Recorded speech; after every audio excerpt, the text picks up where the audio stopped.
eto ni'n gweld y cyfryngau yng Nghaerdydd fel cefndir i'r nofel yma, ond mewn ffordd wahanol i fy nofel gyntaf eto.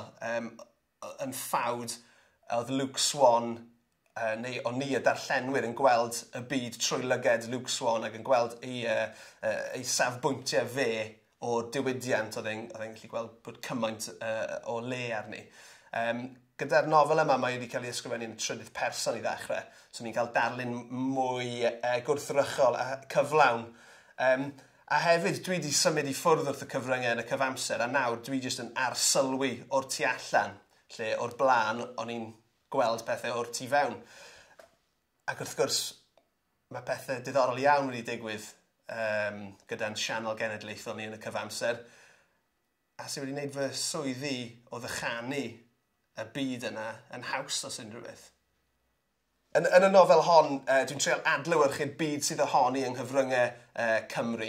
Mae'r diwydiant yn eitha bach, ac felly mae yna bobl amlwg iawn, enwogion ni'n gweld ym mhob man. Yn enwedig os ych chi'n gweithio yn y cyfryngau neu yn cael unrhyw gyswllt gyda'r cyfryngau. So, gan bod Emlyn yn rhedeg cwmni cynhyrchu, a bod cariad enghraifft yn gweithio'r BBC, yn anochel wedyn. O'n i eisiau cynnwys pobl adnabyddus o'r enwog iawn fel John Barrowman a Eve Miles i bobl bach mwy obscure fel Cofi Bach a Tew Shady. Ond so oedd hwnna jyst i adlewyrchu'r byd sydd ohoni.